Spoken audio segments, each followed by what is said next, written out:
This program is for discussion purpose only. Business Plus TV or any of our anchor does not bear any responsibility or liability towards the content.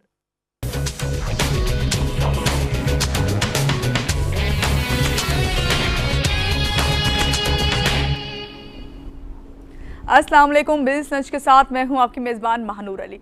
नाज़रीन, business lunch में आज जो हम topic लेके आए हैं वो ना सिर्फ इंफॉर्मेटिव है बल्कि वो लोग जो मुल्क से बाहर जाना चाहते हैं, और मैं ये क्या कह रही हूँ कि वो लोग जो मुल्क से बाहर जाना चाहते हैं, बल्कि ये मुझे कहना चाहिए कि हर ख़ास और आम और पाकिस्तानी की ख्वाहिश होती है वो किसी ना किसी तरह से जो है मुल्क से बाहर जाए और ना सिर्फ वहाँ पे नौकरी की तलाश में जाए बल्कि बाज़ तो ये ख्वाहिश रखते हैं कि वहाँ पे मुस्तकिल वहाँ के रिहायशी हो जाएँ। लेकिन पता नहीं क्या बात है कि जब हम बात करते हैं कनाडा की तो वहाँ की जो वहाँ का वीज़ा मिलना है या वहाँ की इमिग्रेशन है वो बहुत ही मुश्किल से मुश्किल हमें नज़र आती है, और बहुत मुश्किल है भी, इसमें कोई शक नहीं है।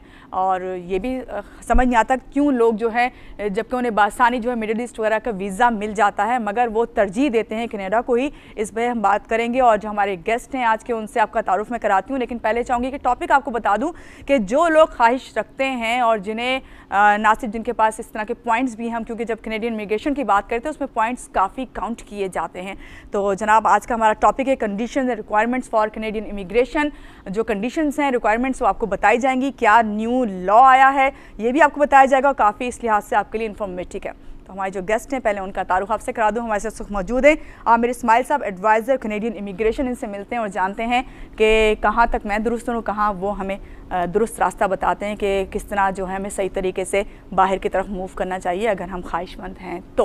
अस्सलाम वालेकुम आमिर साहब, कैसे हैं आप? वालेकुम सलाम, thank you for inviting me to your show. पहले तो बहुत शुक्रिया कि आपने हमें टाइम दिया है और आज आप काफ़ी इंफॉर्मेटिव बातें और वो बातें जो अब न्यू हैं, जो लॉज हैं, जो रिक्वायरमेंट्स हैं और जो ख्वाहिशमंद लोग हैं उनको आप बता के जाएंगे, जो लीगली और इलीगली क्यों आखिर लोग जाना पसंद करते हैं, ये भी मैं आपको इससे जानना चाहूँगी। लेकिन पहले आमिर साहब थोड़ा सा आपसे ही जानना चाहूँगी कि आप ये बताइए कि अभी तक आपने कितने लोगों को जो है कैनेडियन इमिग्रेशन में कनाडा पहुंचाया है या किस बेस पे वो लोग गए हैं? हाँ, मैंने अपना जो इमिग्रेशन कंसल्टिंग करियर है वो 1991 में शुरू किया था अपने वालिद साहब की इमिग्रेशन कंसल्टिंग फर्म के साथ। ओके।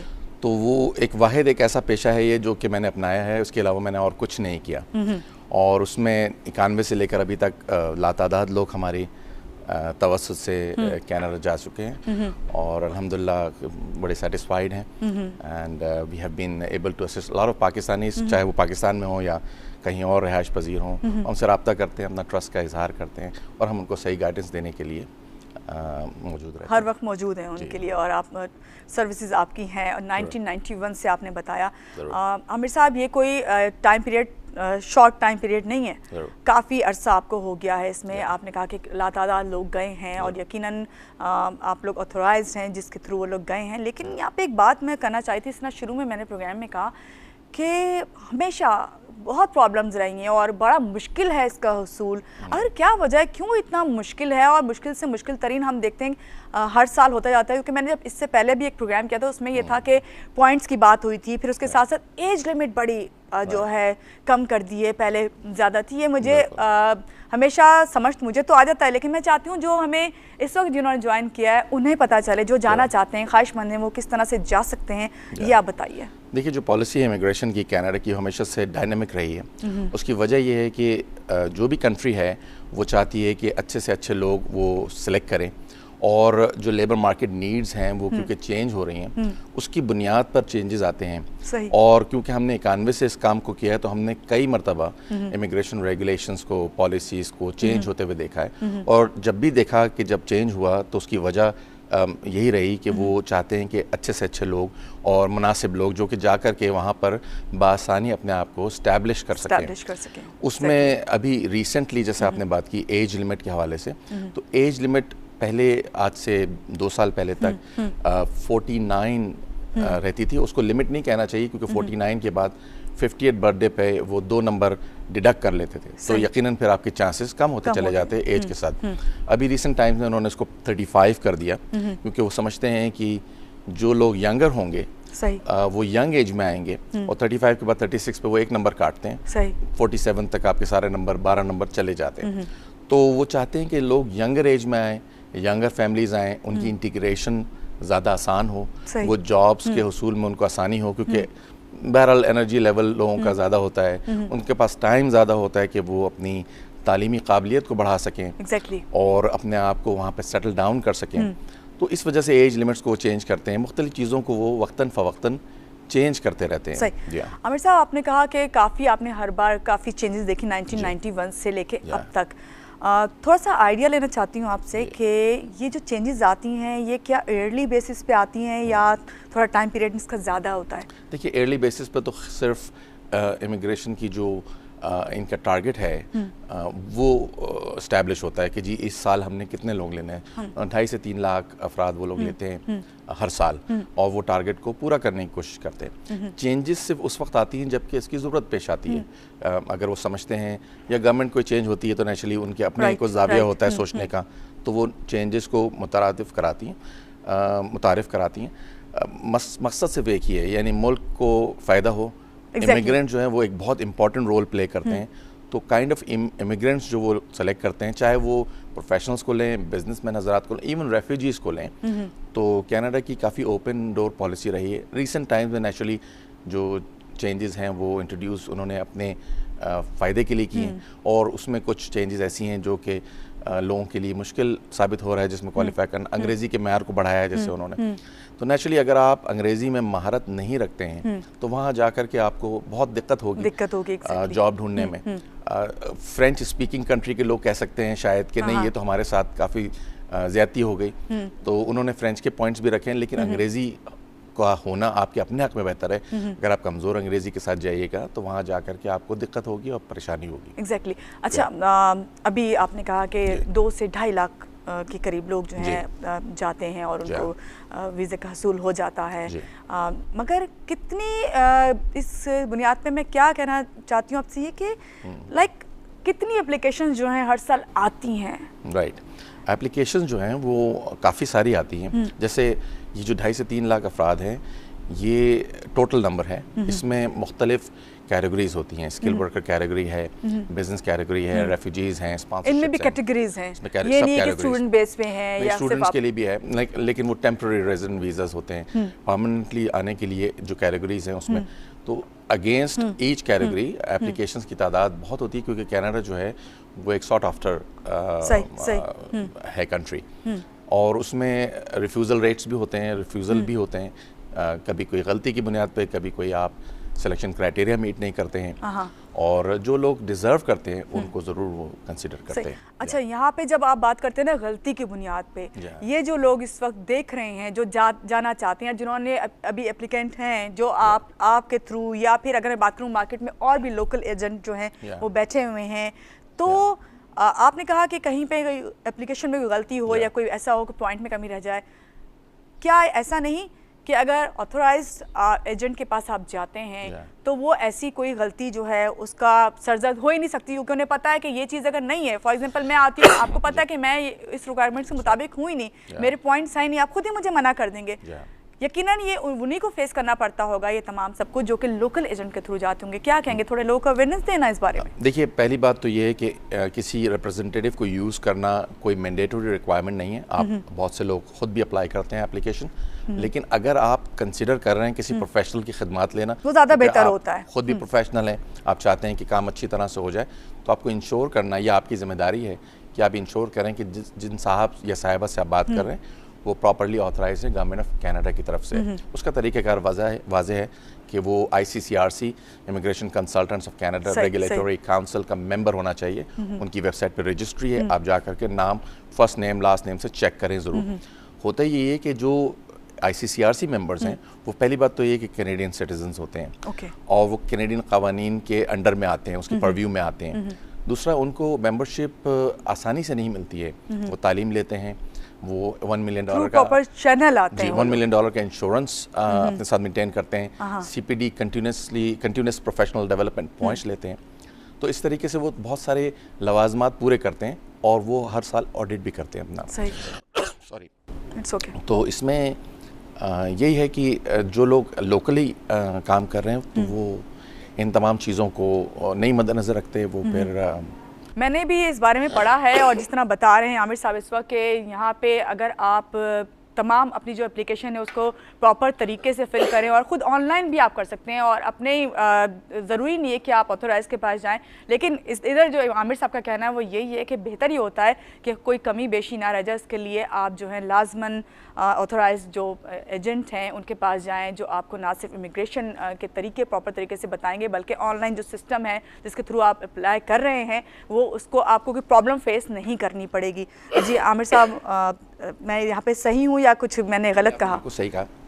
उसमें ये होता है कि अगर आप एज ए कंज्यूमर अगर आप ड्यू डिलिजेंस खुद नहीं करेंगे तो फिर नुकसान आपका है। सही। तो आपको लोकल एजेंट से बात करने से पहले ये देखना है कि क्या वो प्रॉपर्ली ऑथराइज हैं कि नहीं। अच्छा, यहाँ पे एक चीज़ और भी है जो कि मैं देखती हूँ और मैंने ना सिर्फ लोगों से सुना है आमिर साहब, और यहाँ पे जो लोग देख रहे हैं वो इस चीज़ से एग्री करेंगे। हमारे यहाँ इनलीगली भी काम करवाने की बहुत कोशिश की जाती है कि चलो कोई बात नहीं, इस तरीके से नहीं हो सकता तो इस तरीके से कर लो, इतने लोग गए हैं तो चलो हम भी निकल जाएंगे। उनका आखिर वहाँ जाके फिर अंजाम क्या होता है वो हमने बहुत से ड्रामा और फिल्मों में देखा है। वैसे हाँ, कनाडा को अप्रोच करना वैसे भी मुश्किल है इलीगली। आपको वीज़ा मिलने का उसूल बहुत मुश्किल होता है। अगर आप वहाँ पहुँच जाते हैं, फर्स्ट के विजिटर वीज़ा लेकर के आप पहुँच जाते हैं और आप वहाँ पे इलीगली क़याम करना चाहते हैं तो लॉ इन्फोर्समेंट काफ़ी सख्त है और यकीनन आपको रिपोर्ट भी किया जा सकता है और आप मुश्किल का शिकार हो सकते हैं। तो मैं तो नहीं रिकमेंड करता।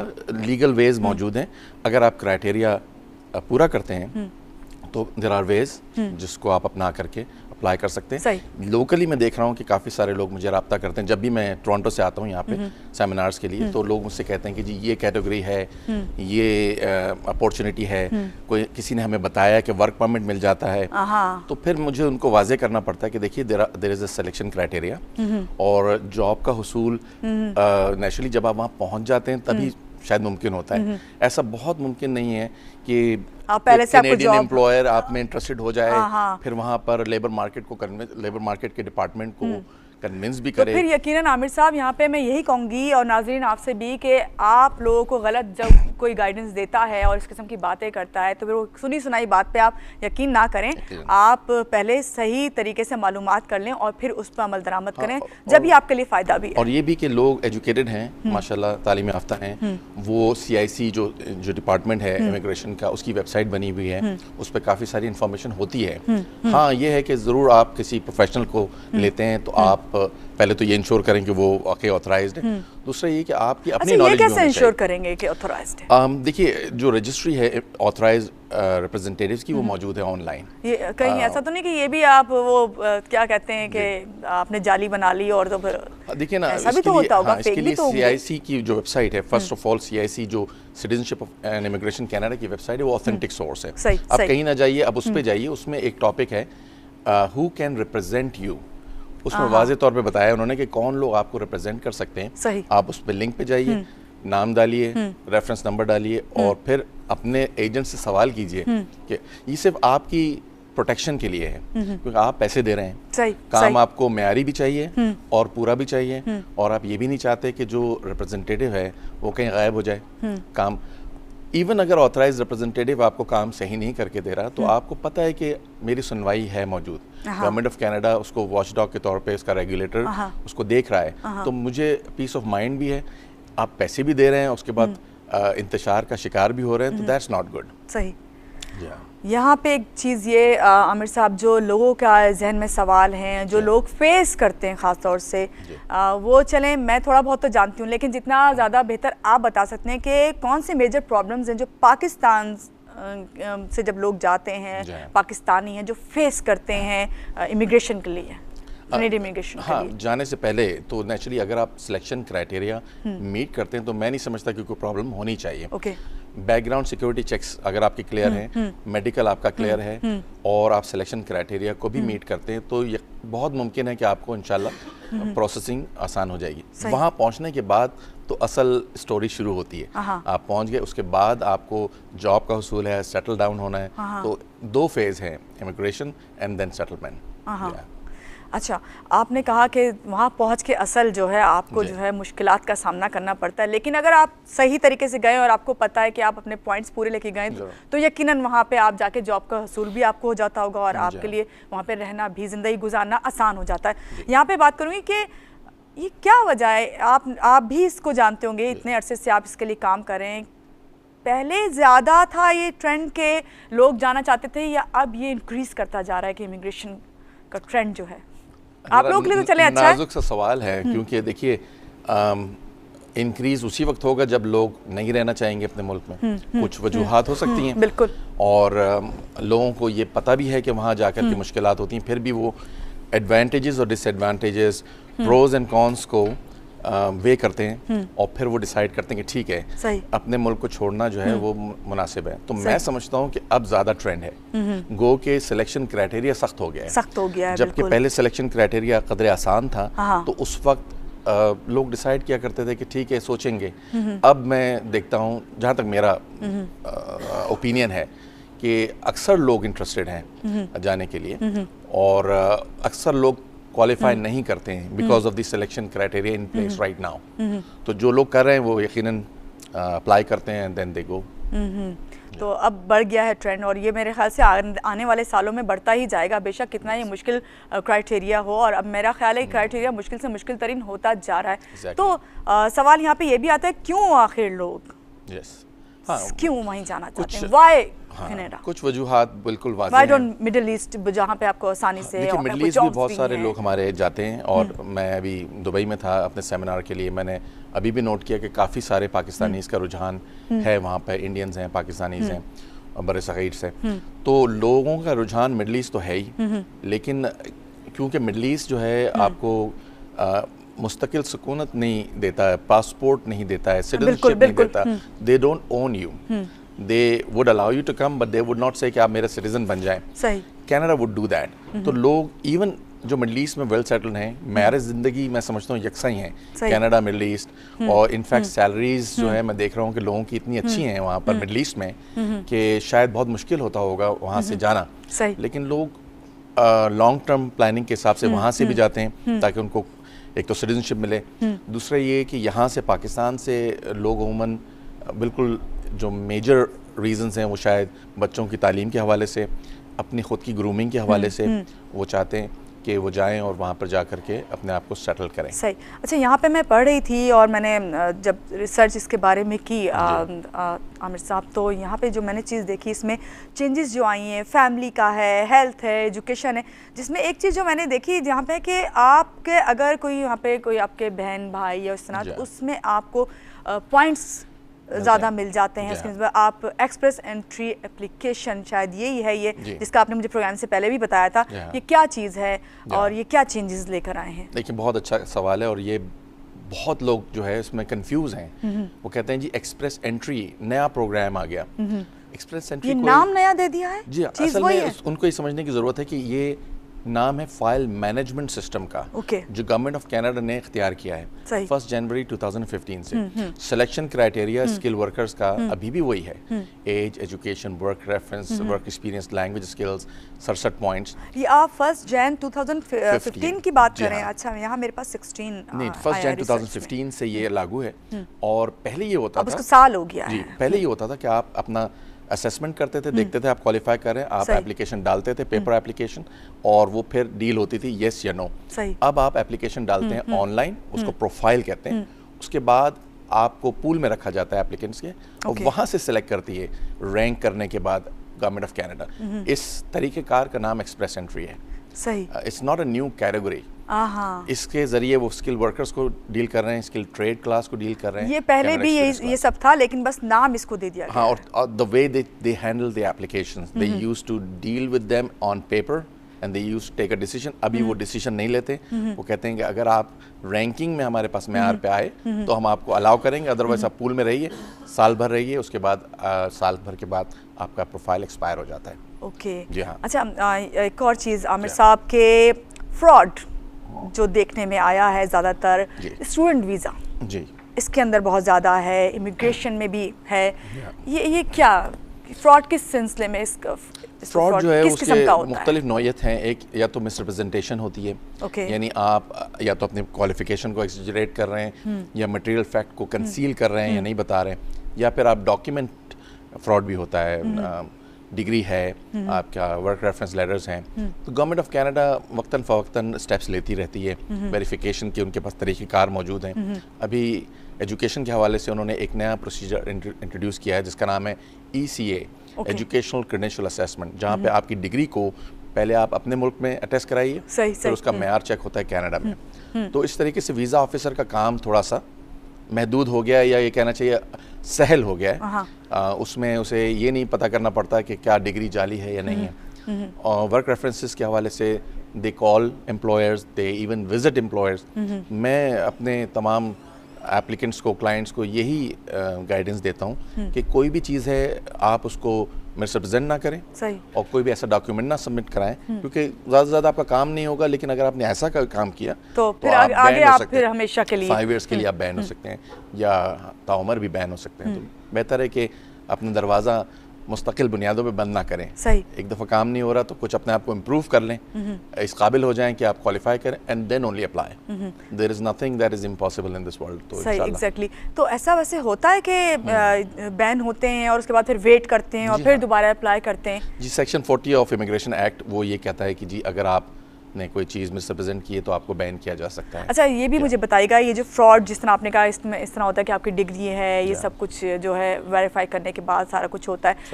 फॉर एग्जाम्पल मुझे थोड़ा सा ये समझ नहीं आया कि क्या एक बार ही होता है या फिर ये आप चले भी गए वहाँ पे अपनी डिग्रियाँ लेके चले, अगर आप यहाँ से निकल गए जी तो इसको रीचेक होता रहता है? ये इसलिए है सिस्टम, या ये बस हो गया तो आपकी वही लक है, भाई निकल गए चलो जी? पहली बात तो ये कि अब कोई गुंजाइश नहीं रही जाली डॉक्यूमेंट जमा कराने की, लेकिन हाइपोथेटिकली अज्यूम करें कि ऐसा हो गया है, तो किसी भी वक्त आप इवन सिटीजन भी हो जाए, तो अगर गवर्नमेंट ऑफ कनाडा को पता चलता है कि आपने कोई डॉक्यूमेंट सही नहीं जमा कराया, तो आपकी इमिग्रेशन स्टेटस या सिटीजनशिप स्टेटस कैंसिल किया जा सकता है। सही।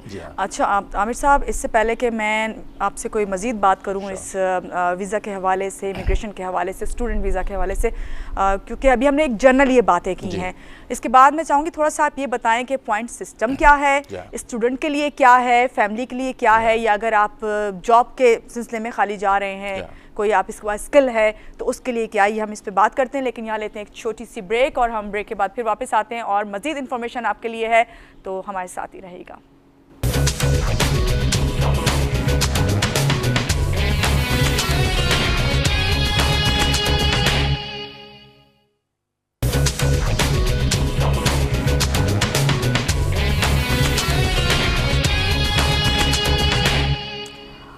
जी जनाब, ब्रेक से आ गए वापस। Conditions and requirements for Canadian immigration, इस पे आज हम बात करें। हमारे साथ हैं आमिर इस्माइल साहब, एडवाइज़र कैनेडियन इमिग्रेशन।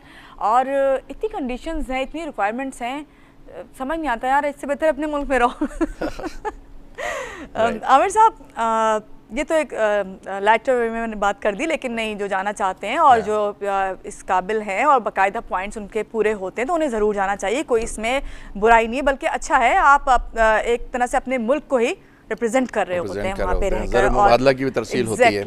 बिल्कुल। पॉइंट सिस्टम पे बात कर रहे थे ब्रेक से पहले कि आप बताएंगे कि पॉइंट सिस्टम क्या होते हैं, अगर स्टूडेंट है तो उसके लिए क्या है, अगर कोई फैमिली है या कोई स्किल की बेस पर है तो ये सिस्टम क्या है। पहले हम स्टूडेंट की ही बात कर लेते हैं। ज़रूर। स्टूडेंट्स के ऊपर कोई पॉइंट सिस्टम लागू नहीं है। उनके लिए दो शराइत हैं। एक तो ये कि उनका दाखिला किसी कैनेडियन इंस्टीट्यूट में होना चाहिए।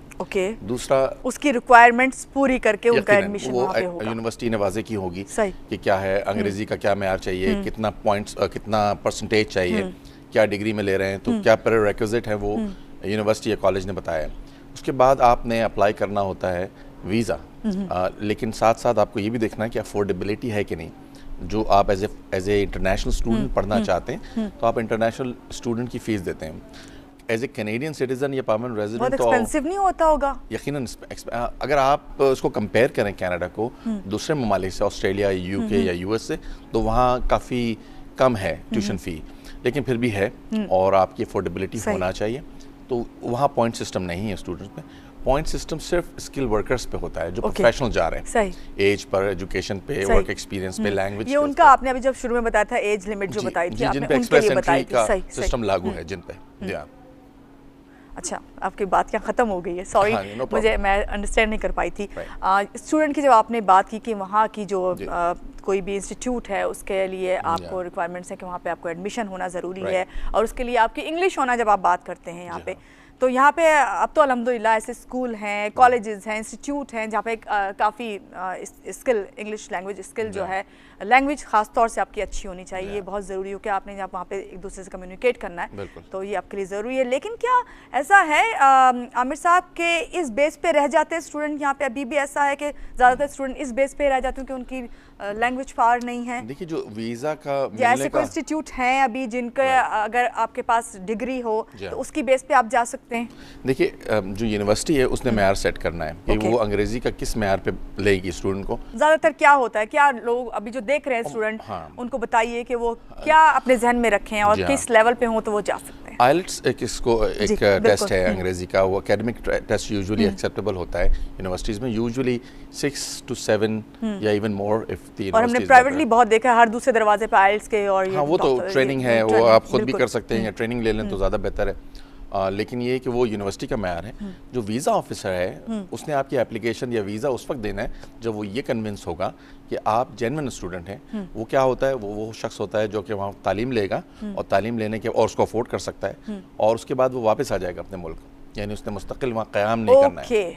तो ऑफिसर जब ये कन्विंस हो जाता है कि जी आप पढ़ेंगे मेरे मुल्क में और फिर आप वापस अपने मुल्क चले जाएंगे, तो वीज़ा अमूमन दे दिया करता है। अच्छा। ये और बात है कि स्टूडेंट जो इंटरनेशनल स्टूडेंट वहाँ पढ़ते हैं उनके पास मौके परमानेंट रेजिडेंस हासिल करने के भी होते हैं। सही। पोस्ट ग्रेजुएट वर्क परमिट भी उनको मिलता है, और वो राउट्स मुख्तलिफ हैं। कनाडा एक्सपीरियंस क्लास के तहत भी अप्लाई कर लेते हैं परमानेंट रेजिडेंस, या प्रोविंशियल प्रोग्राम के तहत भी कर लेते हैं। सही। तो अच्छा, ये आपने जिस तरह कहा कि जब आपने शुरू में प्रोग्राम की मुझे थोड़ा सा बताया था कि भाई उनकी कोशिश होती है कि एक तो ये कि ऐसे लोग जाएँ कि जो वहाँ ना सिर्फ अच्छी तरह कामयाब ज़िंदगी गुजारें और उनके लिए भी फ़ायदेमंद साबित है। तो स्टूडेंट तो देखा है तो यंग ब्लड होते हैं, फ्रेश हैं, तो उनको तो उन्हें पहली प्रेफरेंस होती होगी कि उनको वहाँ पे परमानेंट आपको इमिग्रेशन जो है मिल जाए। और ये कनाडा ने ये बात समझ ली है कि जब स्टूडेंट्स आते हैं अपने खर्चे पे तालीम हासिल करते हैं, और तालीम भी कैनेडियन होती है और उनकी अंग्रेजी भी इम्प्रूव हो चुकी होती है मजीद, तो वो तो उनके लिए बहुत तो वो नहीं चाहते कि वो छोड़ के जाएं, कि वो वहाँ पे ही रहें। एग्जैक्टली, वो नहीं चाहते कि वो छोड़ के जाएं।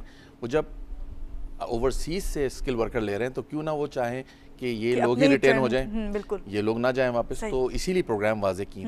ये और बात है कि जब आप वीज़ा अप्लाई कर रहे होते हैं तो आप यकीनन ये नहीं कह सकते कि जी मेरा तो इरादा वहाँ मुस्तकिल रहने का। तो फिर तो आपको एडमिशन भी नहीं मिलना। नहीं, एडमिशन तो मिल जाए लेकिन वीज़ा नहीं मिलेगा यकीनन। अगर आप ये कहेंगे कि साहब मैं तो वहाँ पे नहीं, मैं तो वहाँ पे ही रहूँगा, और तो ये तो फिर आप मैं अगर जाऊँ, मुझे तो नहीं पता होगी ये चीज़, ये तो फिर बहुत ज़रूरी है कि ऑथराइज जो एजेंट हैं उनके पास आप जाएं, वो आपको तमाम चीज़ें, उन्हें पता है, सालों से वो काम कर रहे हैं, फिर वो आपको गाइड करें। देखिए, हम तो उसी वक्त के हिसाब से डील करते हैं कि जी देखिए आप स्टूडेंट पे जा रहे हैं और आप वापस आएंगे। सही, ठीक है ना। और अगर आपकी गारंटी भी होती होगी फिर इसमें, तो आप लोग का भी तो नाम शामिल होता होगा। हाँ, गारंटी आउटकम की नहीं होती है। आउटकम तो वीज़ा ऑफिसर के हाथ में वीज़ा देना है। नहीं, मैं ये बात नहीं कर रही। आप एक तरह से देखा जाए तो आपके थ्रू जब जा रहे हैं तो आपकी रिस्पॉन्सिबिलिटी है। एग्जैक्टली, वरना आपका नाम खराब होता है। बिल्कुल है। हम कभी ऐसा हुआ फेस करना पड़ा? जी, ऐसा पकड़ के लाना पड़ा वापस? ऐसा कई मरतबा हुआ पास में कि जबकि कोई डिग्री किसी क्लाइंट की फेक थी, ऑफिसर ने उसको वेरीफाई किया, क्योंकि हमारी जिम्मेदारी नहीं कि हम वेरीफाई करें, हम तो रिप्रेजेंट कर रहे हैं इस बुनियाद पे, और हमारा एग्रीमेंट भी वाज़ेह तौर पे कहता है कि आप जो भी जमा करा रहे हैं हमें डॉक्यूमेंट्स या गवर्नमेंट ऑफ कनाडा को, वो जाली नहीं है, वो ओरिजिनल है। बाद में अगर वो जाली निकल आता है तो नेचुरली एप्लीकेंट रिफ्यूज़ होता है, कंसल्टेंट की जिम्मेदारी नहीं। हाँ, अगर कंसल्टेंट ने उसमें मदद की है तो यकीनन वो भी उस प्रॉब्लम का बराबर का हिस्सेदार है। गवर्नमेंट ऑफ कनाडा उसका लाइसेंस कैंसिल करेगी। मदद किस सिलसिले की बात करें कि कंसल्टेंट की मदद किस लिहाज से आप कह रहे हैं? देखिए, बहुत से कंसल्टेंट ऐसा भी हो सकता है कि वो आपको ये मशवरा दें कि देखिए ये डॉक्यूमेंट लगा दीजिए जो कि फेक है, तो ऐसी सूरत में यकीनन रिफ्यूज़ भी होगा, और कंसल्टेंट अगर लाइसेंस है तो फिर उसका लाइसेंस कैंसिल होगा। मेरा ये मानना है कि जो लाइसेंस मेरे कोलीग्स हैं कनाडा में, वो अमूमन ऐसा काम नहीं करते, क्योंकि थोड़े से पैसों के लिए अपना लाइसेंस कोई भी स्टेक पे नहीं लगाएगा। लोकल एजेंट जरूर करते होंगे। आपने खुद अभी शुरू में बताया कितना आप लोगों को पैसा लगाना पड़ता है, कितनी रिक्वायरमेंट्स आपको पूरी करनी पड़ती हैं जब जाके आप वहाँ का लाइसेंस जो हासिल करते हैं। उसको रिन्यू भी कराना पड़ता है आपको? हाँ, लाइसेंस बेसिकली तो रिन्यू नहीं कराना होता, लेकिन उसकी जो रिक्वायरमेंट है वो पूरी करते रहना होता है। अदरवाइज जो चेंजेस आती हैं उसके मुताबिक आप लोगों को चलना होता है। एग्जैक्टली, हाँ, प्रोफेशनल रूल्स ऑफ कंडक्ट को फॉलो करते हैं। अपना क्लाइंट अकाउंट मेंटेन करना होता है, जिसमें पैसे हमने कनाडा में अपने क्लाइंट अकाउंट में रखने होते हैं, उसको हम यूज़ नहीं कर सकते उस वक्त तक जब तक कि हम रेंडर ना कर दें सर्विसेज। तो ये तमाम सहूलतें क्लाइंट को मिलती हैं अगर वो किसी रेगुलेटेड लाइसेंस ऑथराइज रिप्रेजेंटेटिव के साथ डील कर रहा है। और ये हम बार बार आज प्रोग्राम में बता रहे हैं ताकि इससे आप अवेयर हो जाएं कि कल को अगर आप कहीं ये अप्लाई कर रहे हैं तो किसी लोकल एजेंट के थ्रू ना करें, मार्केट में भरे पड़ें। लेकिन ऑथराइज की जब हम बात करते हैं आमिर साहब, तो कितनी बड़ी तादाद में हैं ये लोग, या ऑनलाइन सब हैं इस वक्त हमें पता हो कि हाँ ये हैं तो इनको ऑथराइज? जो मैं रजिस्टर की बात कर रहा हूँ ICCRC का, उसमें तमाम लोग लिस्टेड हैं। आप उनको सर्च भी कर सकते हैं, वैसे पूरी लिस्ट भी है। इस वक्त तकरीबन 3000। और आप अगर सर्च करके, जैसे फॉर एग्जांपल मैं निकालती हूँ जी आमिर इस्माइल साहब है, तो इसको मैं अगर मैं सर्च करूँ, मुझे नहीं पता, मैं इसको इससे क्या ICCR जिसकी आप बात करें उनके थ्रू मुझे ये मिल सकती है श्योरिटी कि हाँ ये? जी, आप उनको लिख भी सकते हैं, आप उनका लिस्ट में नाम देख सकते हैं। और 3000 के करीब, 3000 साढ़े 3000 के करीब बड़ी तादाद है, कोई छोटी तादाद नहीं है। हाँ, मतलब ये है कि पूरी दुनिया के हवाले से देखा जाए तो थोड़ी तादाद है। पाकिस्तान के हवाले से खाली बात करूं तो कितनी है? आप मेरे पाकिस्तानी ओरिजिन के जो कैनेडियन कोलीग्स हैं वो भी काफ़ी सारे हैं। कुछ तो यहाँ पर भी हैं पाकिस्तान में और कुछ कनाडा में मुकीम है। मेरा ख्याल है कि 25-30 लोग हैं जो पाकिस्तानी ओरिजिन के हैं। आई कैन बी रॉन्ग, लेकिन मेरा ख्याल है कि काफ़ी सारे हैं। सही। सिटीजनशिप की जब हम बात करते हैं तो ये कब, कैसे, किस तरह मिल सकती है? सिटीजनशिप जो है वो आपको देते हैं जब आप कनाडा में 4 साल क़याम कर लेते हैं। ये 3 साल किस बेस पे कर लेते हैं? परमानेंट रेजिडेंट के तौर पे। जब आपको वीज़ा मिलता है तो आप परमानेंट रेजिडेंट होते हैं। परमानेंट रेजिडेंट और सिटीजन में कोई फ़र्क नहीं, सिवाय इसके कि सिटीजन के पास पासपोर्ट होता है, आपके पास नहीं होता। आप अपने मुल्क के पासपोर्ट पे ही रह रहे होते हैं। परमानेंट रेजिडेंट कार्ड मिल जाता है आपको। इसके अलावा आप जैसे यूके का होता है इसी तरह सेम इनका भी है। तो स्टेप वाइज है। आप वोट नहीं दे सकते हैं एज ए रेजिडेंट, आप इलेक्शन नहीं लड़ सकते हैं, आप आर्म फोर्सेस नहीं ज्वाइन कर सकते। कुछ ये चीज़ें हैं जो आप नहीं कर सकते, otherwise rights and responsibility same है। सही सही। तो सिटीजन आप बनते हैं 4 साल के क़याम के बाद। आप एप्लीकेशन डालते हैं। अभी 3 साल था रिक्वायरमेंट, 4 ईयर्स कर दिया अभी रिसेंट टाइम में।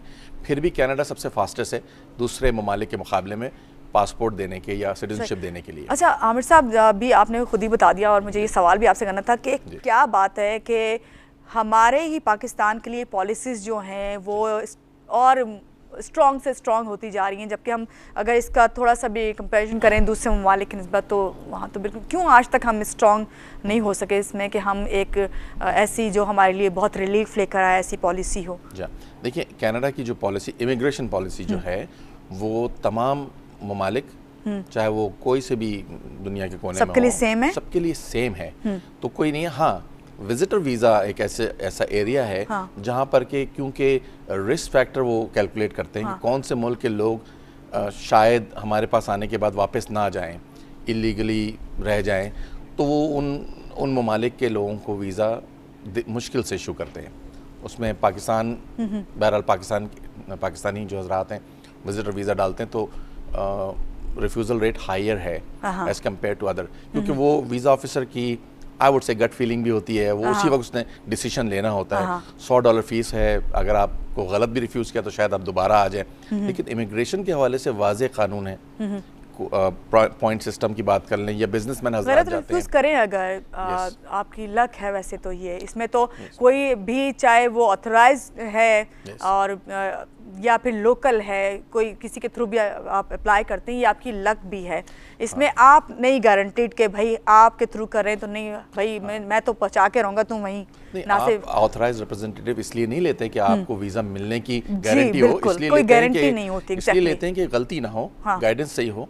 लोकल से आप लेते हैं तो वो तो आपकी एप्लीकेशन को बाकायदा रिफ्यूज़ करेगा ये कहते हुए कि आपने अनलाइसेंस एजेंट को इस्तेमाल किया है। ये कानून है। आमिर साहब, शायद मेरी नॉलेज में गलत है, थोड़े से मैंने रिसर्च की तो उसमें मैंने पढ़ा था, थोड़ा मुझे क्लियर करें, या हो सकता है पुरानी कोई बातें हैं जिसमें आपने कहा कि या शायद ये इमिग्रेशन के लिए है कि सेम है तमाम ममालिक की और पाकिस्तान की, कनाडा की ख़ास तौर से। लेकिन मैंने थोड़ा सा पढ़ा था कि विजिट करने के लिए उन्हें कोई वो नहीं है, कोई वाज़ेह पॉलिसी नहीं है। पॉलिसी नहीं है, सही है फिर ये बात? बिल्कुल बात हकीकत है कि विजिट के लिए कोई वाज़ेह सिलेक्शन क्राइटेरिया नहीं है। हाँ, ये ज़रूर है कि वो जेन्युइन विजिटर देखता है कि आपके पास पैसे हैं जाने के, आने के, ट्रिप को कंप्लीट करने के। ये तो हर मुल्क जाने के लिए होता है। और ये कि आपके कितने, आपके टाइज पाकिस्तान में कितने हैं या कनाडा में कैसे हैं, क्या वो चीज़ें हैं जो आपको वापस खींच लाएंगी अपने मुल्क।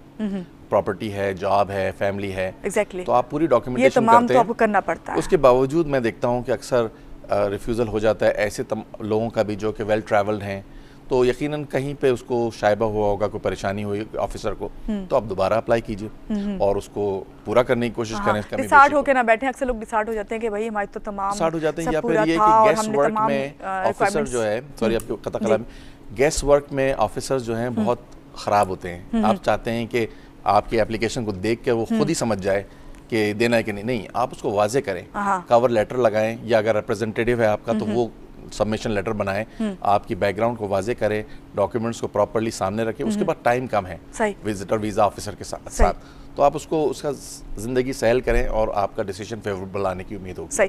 आमिर साहब, अभी गो कि मैंने एक्सप्रेस एंट्री के बारे में आपसे काफ़ी डिटेल में बात की है, लेकिन कुछ अभी भी थोड़ा सा ऐसा है कि कुछ जहनों में अभी भी सवालात हैं जो मेरे तक पहुँचे, जिसमें ये कि आपने तो मुझे क्लियरली बताया है कि जो एक्सप्रेस एंट्री है ये जस्ट एक नाम दिया गया है ये सिस्टम सेम जो था पहले, कुछ चीज़ें मगर चेंज की है। जब इसकी बात करते हैं तो इसके थ्रू अगर मैं बात करूं कि ये अब जब ये लेकर आए चेंज, ये आपने कहा कि 2015 फर्स्ट जन से आया, अब 1 ईयर इसको ऑलमोस्ट बल्कि ज़्यादा हो गया इससे, तो इसके थ्रू अभी तक लोग कितने लोग जो हैं ये जा चुके हैं? देखिए, इसके अंदर क्योंकि नया प्रोग्राम है और कोटा तो वही है, 1,60,000 स्किल वर्कर चाहिए होते हैं, 1,50,000 से। लास्ट ईयर क्योंकि बैकलॉग में काफ़ी लोग थे, तो जो एक्सप्रेस एंट्री पूल है उसमें से उन्होंने सिर्फ बहुत कम लोग लिए, 15,000 लोग लिए, बाकी बैकलॉग से आ गया, तो मेयार उन्होंने ऊपर रखा हुआ था। अच्छा। तो एक्सप्रेस एंट्री फाइल मैनेजमेंट का नाम है, जैसे मैंने बताया, और जब आप अप्लाई करते हैं तो आप पूल ऑफ एप्लीकेंट्स में होते हैं, वहाँ आपको रैंक करते हैं ये लोग। सही जी हाँ। आमिर साहब, इसमें मजीद हम बात करते हैं, खासतौर से मैं भी बात करूंगी कि जो नई इलेक्टेड वहाँ के पीएम हैं जस्टिन ट्रूडो, उनके बारे में बात करेंगे, क्या वो चेंजेस जो लेके आए उस पर बात करते हैं। लेकिन यहाँ लेते हैं एक छोटी सी ब्रेक के बाद फिर वापस आते हैं, आप हमारे साथ रहिए।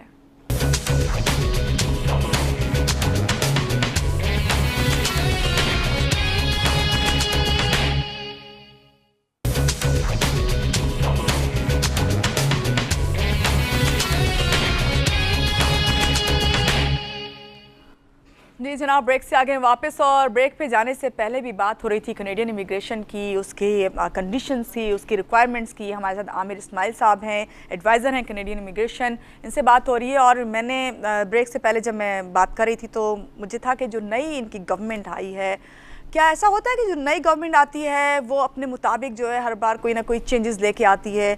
इस बार कोई जो चेंजेस आई हैं, क्या नई गवर्नमेंट के आने की वजह से आया, कोई डिफरेंस नजर आया है, वो वही है, सेम है? हाँ, देखिए, नई गवर्नमेंट जो लिबरल गवर्नमेंट है, Justin Trudeau is our new prime minister, और इलेक्शन प्रॉमिसेस काफ़ी सारे उन्होंने किए थे। इमिग्रेशन इम्पॉर्टेंट टॉपिक है, और उन्होंने इमिग्रेशन के हवाले से, सिटीजनशिप के हवाले से, जो गवर्नमेंट गई है कंजर्वेटिव, उसने जो चेंजेस लेके आई थी, इनके मुताबिक अगर वो चेंजेस इमिग्रेंट्स कम्युनिटी के हवाले से मुनासिब नहीं है, तो उन्होंने उसको वादा किया था कि वो चेंज करेंगे। जैसे कि सिटीजनशिप लॉ के अंदर चेंज वो लेके आए थे कंजर्वेटिव्स, कि ऐसे तमाम लोग जो कि सिटीज़न हैं और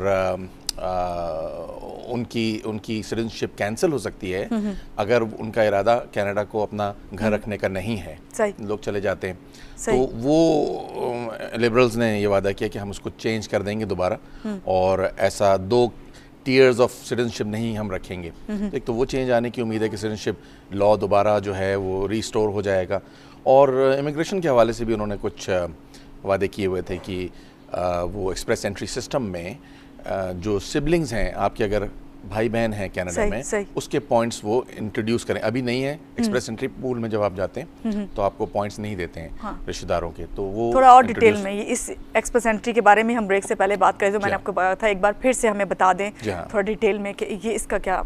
तो एक्सप्रेस एंट्री में 2 स्टेप्स इन्वॉल्व हैं। पहले तो आप मिनिमम रिक्वायरमेंट्स पूरी करें, 1 ईयर एक्सपीरियंस कम से कम, लैंग्वेज में 6 बैंड्स कम से कम आइल्स के स्कोर में, तो 67 पॉइंट्स। अब आप एंटर जब हो जाते हैं तो एक और स्टेप इन्वॉल्व है, वो कहलाता है रैंकिंग। वो रैंकिंग किस बेस पे? कॉम्प्रिहेंसिव रैंकिंग सिस्टम, इस बुनियाद पे कि आपकी एज, एजुकेशन, एक्सपीरियंस का कॉम्बिनेशन क्या आपको इस काबिल बनाता है कि आपकी स्किल वहाँ पर काबिले इस्तेमाल होंगी। फ़र्ज़ किया कि आप 50 ईयर्स ओल्ड हैं लेकिन आपकी अंग्रेज़ी भी अच्छी है, लेकिन शायद आप किसी यंगर एप्लीकेंट्स के मुकाबले में इतना अच्छा नहीं रैंक हो सकें क्योंकि आपकी एज ज़्यादा है। तो जो कॉम्बिनेशन है वो देखते हुए आपको रैंक करते हैं, और हर मरतबा हर महीने वो कुछ ड्रॉज करते हैं, 1000-1500 लोग वो सेलेक्ट करते हैं। अगर आपका रैंक स्कोर, कोई भी रैंक स्कोर होगा, आपका 400 है, 450 है, 300 है, सॉरी, तो आपको वो सेलेक्ट करते हैं और फिर वीज़ा आपको 6 मंथ्स में वो इशू करते हैं। तो एक्सप्रेस का नाम इसीलिए है कि अगर आप सेलेक्ट हो गए पूल में से तो आपको ITA यानी इनविटेशन टू अप्लाई मिल जाता है और आप 6 मंथ्स में वीज़ा हासिल कर लेते हैं। सही। लेकिन यकीनन इस पे डिपेंड करता है कि आपका रैंक स्कोर जो उस ड्रॉ का पास रैंक है उससे मैच कर रहा है यानी। थैंक यू सो मच इस सवाल के जवाब के लिए। अभी प्रोग्राम का इख्तिताम नहीं कर रही मैं आपके साथ। यहाँ पे एक सवाल जो जहन में आता है, जो लास्ट में मैं आपसे जान चाहूँगी कि इमिग्रेशन प्रोसेस जो है क्या आने वाले वक्त में ईजी होगा या मज़ीद कॉम्प्लिकेटेड होता चला जाएगा? देखिए, इस तरह से तो मवाजना मुश्किल है कि ईजी होगा या मुश्किल।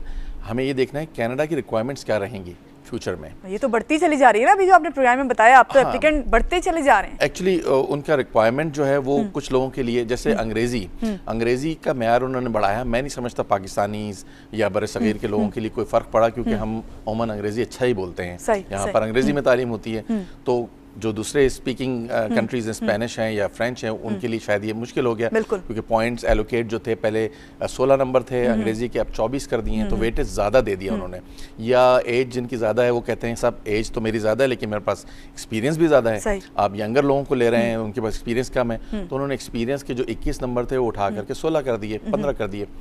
तो वेटेज को, तो ये चेंज होता रहेगा। सही। और यकीनन आपको कम्पेटिटिव होना है। खाली पहुंचना कनाडा मकसद नहीं होता। आप पहुंचने के बाद जो टीदिंग इफेक्ट है, जैसे असल लाइफ तो आपकी वहाँ पे शुरू होगी ना। Exactly. Thank you so much. जो है वो आपका आसान हो जाएगा। आमिर इस्माइल साहब आप मेरे प्रोग्राम में तशरीफ लाए और काफ़ी इन्फॉर्मेटिव आपने बातें की, और इसका लुब्बे लुबाब यही है जो मैं अपने नाजरीन को कहूँगी कि जो आमिर साहब ने भी हमें बताया कि आप बेशक अप्लाई करें, लेकिन ये ज़रूर सोच लें कि आप उसके काबिल हैं या नहीं। और सबसे मेन चीज़ जो हमने बार बार इस प्रोग्राम में कही कि आपको थ्रू प्रॉपर चैनल ही जो है अप्लाई करना चाहिए। अगर आप नहीं करेंगे, कोई जाली डिग्री लगाएंगे या कुछ और गलत चीज़ फ्रॉड के थ्रू आप जाना चाहेंगे, तो हो सकता है कि आप 5 साल के लिए आपको बैन कर दिया जाए, और 5 साल के साथ साथ ये भी हो सकता है कि आपकी जो तमाम ज़िंदगी है उसके लिए आप जो है चांस ये खो बैठें। तो बेहतर है कि आप जो हैं ऑथराइज जो एजेंट हैं उनके साथ आप जाएं, उनसे बात करें, डिस्कस करने के बाद ही जो है आप अप्लाई करें। और इसी बात के साथ महानूर अली को दीजिए इजाज़त। अल्लाह हाफ़िज़।